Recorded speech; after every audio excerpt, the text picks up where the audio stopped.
Raptors trail by 4. Heinrich and Rose the guards. Inside, Gibson and Noah. And it's Snell in at the small forward position. That's the Bulls 5 as we get into the second quarter. No good from Valanciunas. Joakim Noah, last season's Defensive Player of the Year. And for the Bulls, it really seemed like their defense and their offense revolved around Noah. And it's Rose penetrating, and it's good. He planted his feet on the pick and shielded the defender off. Great job of utilizing that screen and finding space to knock down the jumper. Good basketball. And here's Vasquez. He's had some playing time, but no scoring yet from him. Lowry dishes to Vasquez. Back to Lowry. Shot clock at 5. No luck. And Chicago will go the other way with the ball. And Joakim Noah, as you said, the Defensive Player of the Year and the assist leader for the Bulls last season, playing the center position. Yeah, that's why he deserved consideration for a spot on MVP ballots.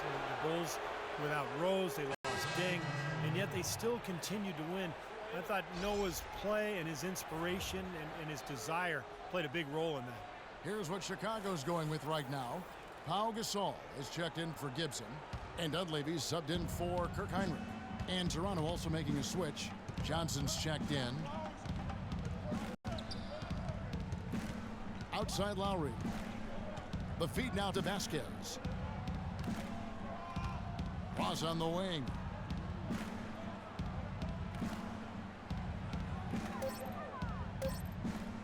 There's the triple, and it's good.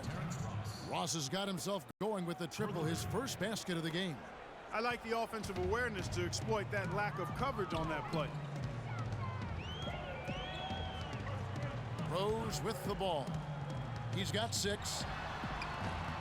Rebounded by Valanciunas. Valanciunas has got his 3rd rebound on the night. Let's go now to the sideline and catch up with Doris Burke. Hey, Doris. Well, Derrick Rose has become increasingly deadly with his floater. He developed it earlier on at the park. Rose said, when we used to play in the park, there were no fouls. So that's why I shoot the crazy shots I do. Because I knew I was going to get fouled, but I still got to make the shot. His blacktop creativity is paying off, gentlemen. Pretty impressive, Doris. Thanks. And here 2.5 minutes played so far. Vasquez kicks to Lowry. Passes it to Vasquez. Here is Ross. And again, Toronto with the triple. I'm not sure who was supposed to pick him up, but somebody's going to get an earful from the coach for leaving him that wide open. Noah with a screen on Lowry. Noah kicks to Snell. To the wing on the left. Noah the screen, and looks like the illegal pick was set. Yep, that's right. That'll get their attention. Well, that's not been a typical possession for them in this first half. You know, for the most part, they've been pretty smart with the ball. Chicago making a switch here. Butler's checked in.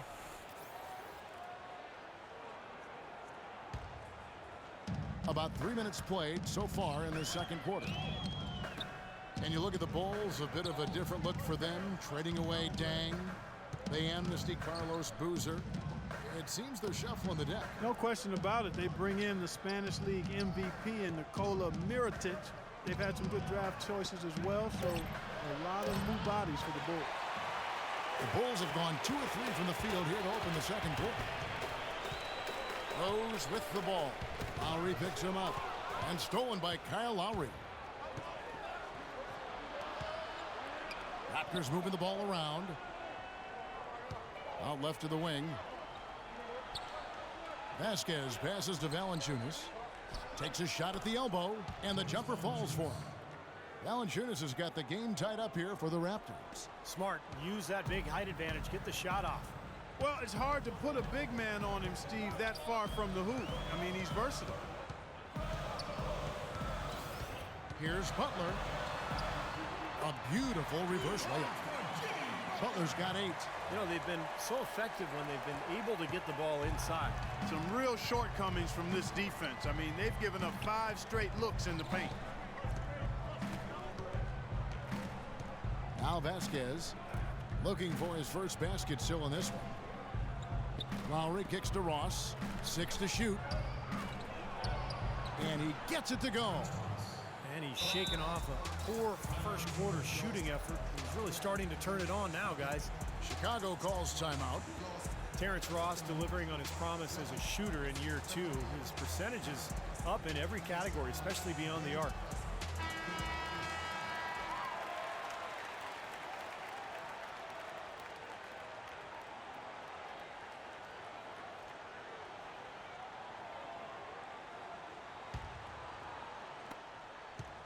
Bulls have gone 3 of 4 from the floor here in the second quarter.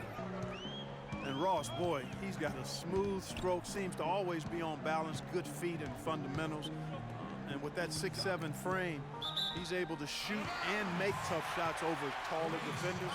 I think he's a legit floor spacer.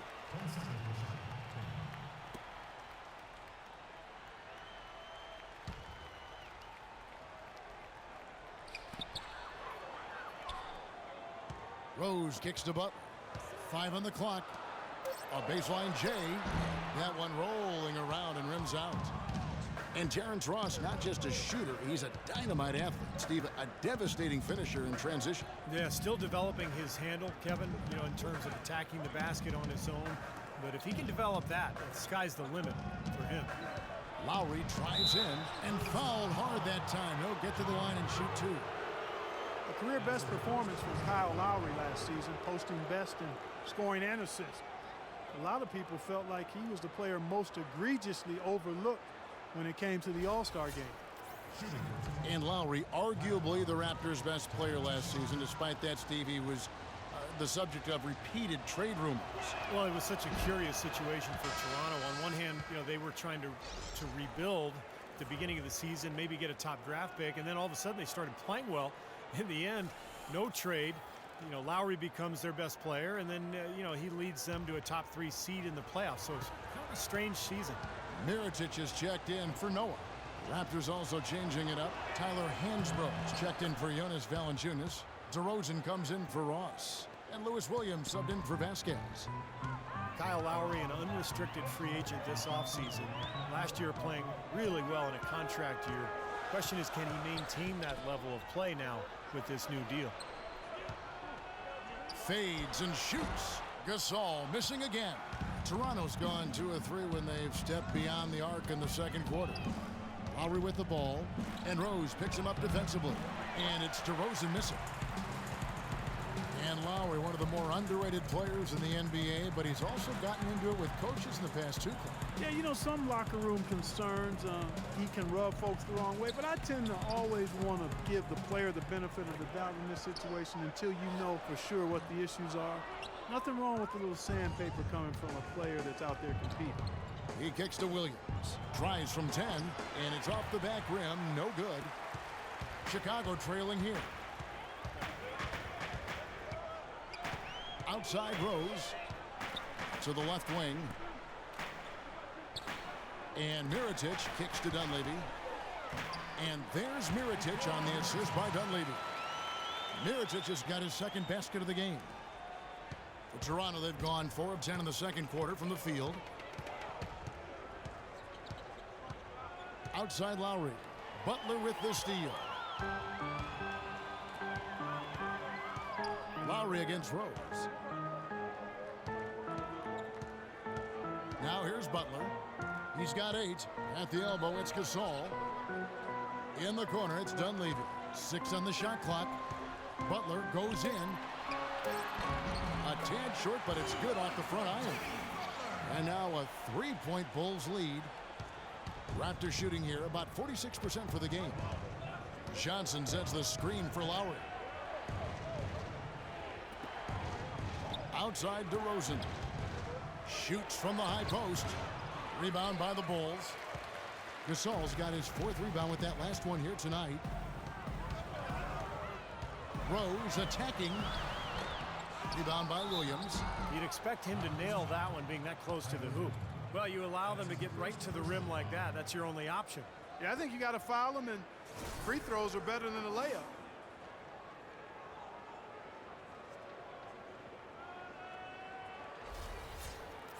And breaking down some numbers here, the hustle stats for Chicago.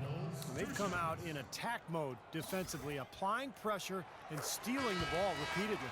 You know, another factor in their offense so far has been their ability to convert and score off turnovers. Chicago making some changes. Taj Gibson's checked in for Mirotic. McDermott comes in for Dunleavy. And it's Heinrich in for Derrick Rose. And Toronto also making a switch. Patterson, he's checked in for Johnson. So he gets them both. For the first time in a long time, it seems that the Raptors have a clear vision of where they are headed and are on the right track, and it helps when you know where you're going. You can definitely feel a sense of hopefulness and optimism around this team and among the fans. And DeRozan, here we go. Good. And the nice assist for Williams. 10 points for DeMar DeRozan. 1:09 left to play here in the second quarter. Heinrich gets to Gasol.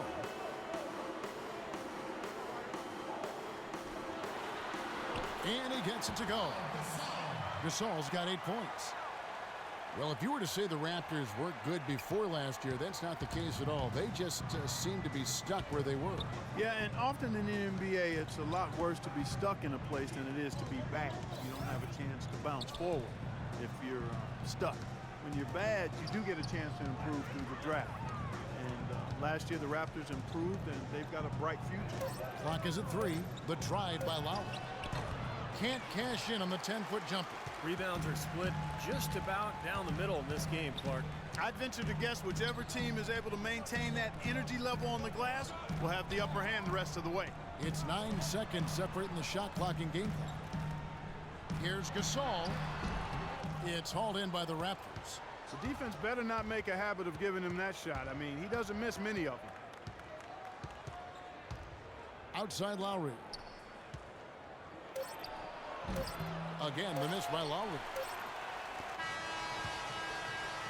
Close game as we wrap up the second quarter. Bulls lead by 5. And time now to go courtside as we send you over to Doris Burke from the sideline. Doris? Hey, Kevin, with Derrick Rose. Derrick, how does it feel to get back out there on the basketball floor here for the new season ahead? It feels good, man, especially playing with my teammates. We have new teammates. We're just trying to come out here and just play hard and compete. Great to have you back, Derrick. Kevin, back to you. Thank you so much, Doris. Great interview as always. Don't go anywhere, folks. We'll be back with the second half of basketball shortly.